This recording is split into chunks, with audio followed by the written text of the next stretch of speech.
So I wanted to talk about my experience with the Sacred Secretion this month in August. But before I did that, I just wanted to share a couple of things. I started this channel a while ago, but last year on when we had the solar eclipse was the first time I posted any of my videos. And that will be a year on Tuesday. And the reason I started then was because I was in a mess. My life was being completely torn apart and dismantled and changed, and I was in deep depression at the time. So over this past year, I've documented my healing journey, or I did. And I have just this past week deleted all of those videos. I've taken those videos off. And the reason that I just no longer wanted those on there is because things have changed so much in this past year. And I feel like that healing journey was complete. And I really didn't want to revisit it. I just wanted to let it go. So I did. I erased a lot of videos. And it felt really good to just kind of put that all in the past. I've made a lot of progress with my depression, in terms of my depression, and with healing my religious trauma. And absolutely the practice of the Sacred Secretion has helped me do that. Also, all the work that I've done through shamanism, my training to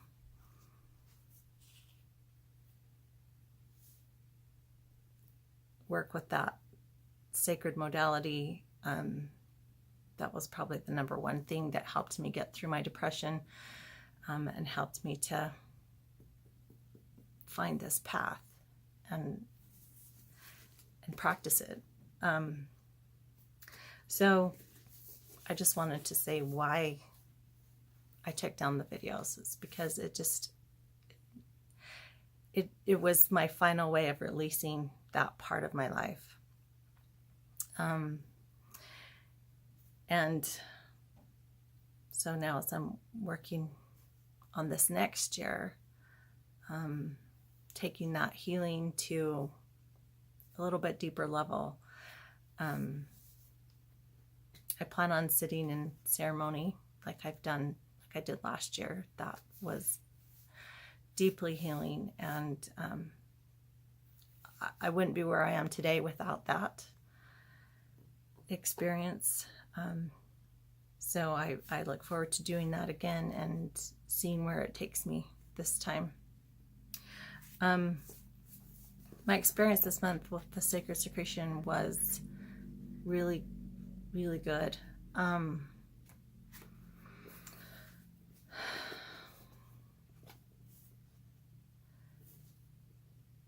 Meditation, I can't stress how important that is, to sit and be still. And it doesn't have to be a long period of meditation. It just has to be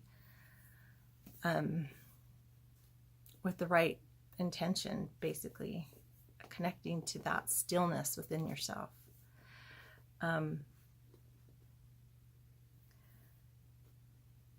This month I've learned a little bit deeper into the physical reasons why this works, why this is so healing. I started taking aerobics again. I used to teach jazzercise, and I used to run races, and because of my back injury, I haven't ran a race for 5 years, and I haven't taught aerobics for 6 years. And I basically stopped doing all that activity because it hurt my back. And physically, it just wasn't possible for me to do it. I was in too much pain trying to recover. And because of this practice, I'm back in class as a student. And I love it. I appreciate my body so much more now that it's been broken for so long and unable to move in the ways that it used to. Coming back into the studio to take an aerobics class might not seem like a big deal, but to me that was huge. Those first few days back, moving, I was scared to jump, of course, because I don't want the impact to hurt my back. I was very nervous and took everything very, very slowly. But I'm on my 3rd week this week. This week is my 3rd or 4th week. Now I'm curious. 1, 2, 3. This is my 4th week back. And that's something that I had ruled out of my life. Didn't think would be possible for me to do again. And of course, I'm not up there teaching and I'm not doing super high impact, but I'm moving my body and I feel good. I'm not in pain and it doesn't take me days to recover. That's huge. And I even got on my treadmill 2 weeks ago, and I plan on using my treadmill again this week. I did some interval training, so I wasn't running the whole time. I would walk a lap, run a lap, walk. And I haven't ran for years, and it was scary at first to get on. And then the first time I started to let my feet come off the treadmill and to feel that feeling of joy that I used to feel when I ran, that was incredible. And I don't think I would be able to do that without having dedicated myself to consciously raising this oil that is regenerating my blood and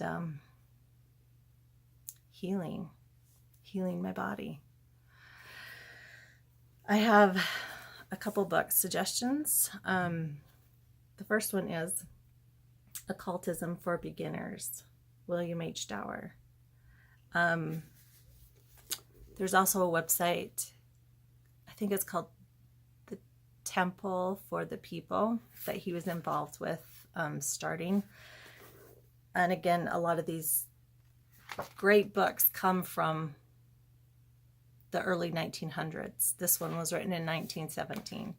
It's a very small book. It's a very quick read, but it doesn't come right out and say sacred secretion, but it talks about the secretion of our bodies. It explains things really well. So this is a book I would highly recommend if you want to just understand a little bit more of the connection between the pineal and the pituitary gland and how important they are for the healing of our body and the renewing of our blood, and how important light is. Light is the secret to this. I'm going to save that. I'm not going to get into that right now because I'm going to make this short.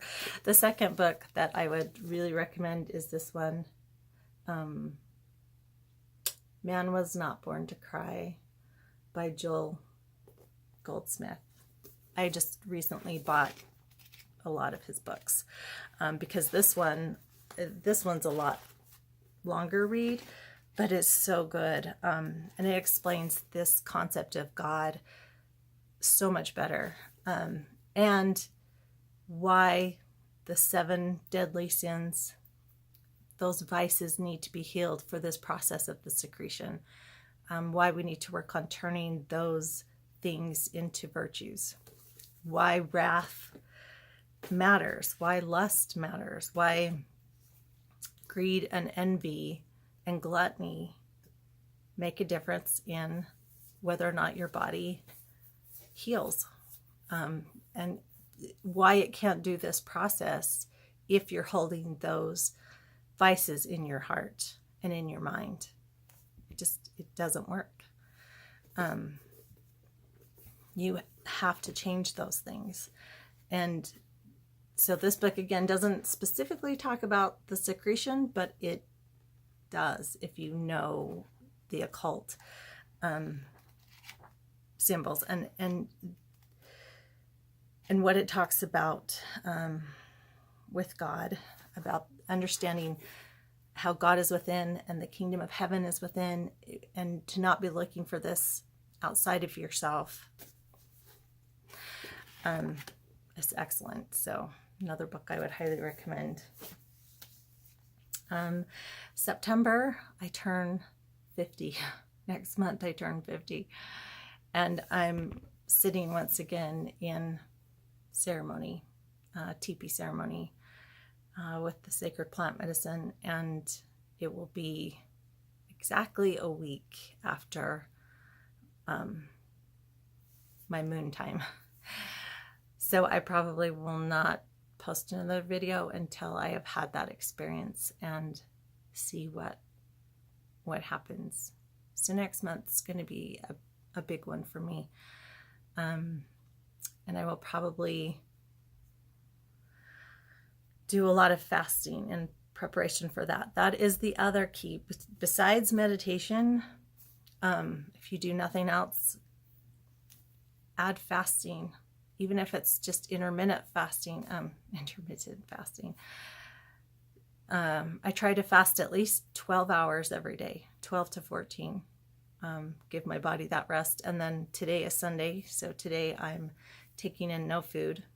Sundays, it's like a reset button for me, and it's a liquid, either lemon water or kombucha. I make my own kombucha, so I drink that, and water, pure water. I drink distilled water. I don't mess around with anything else. So fasting and meditation, if you want to start this process, those are 2 things that I would highly recommend. And if you just fast during that moon time, when the moon is in your sun sign, it's had incredible results for me. So those are the 2 suggestions that I have for this process: is fasting and meditation. You can't, both are necessary. I would just say that. So those books, if you're interested, the occultism for beginners, I would for sure look into. All right, namaste.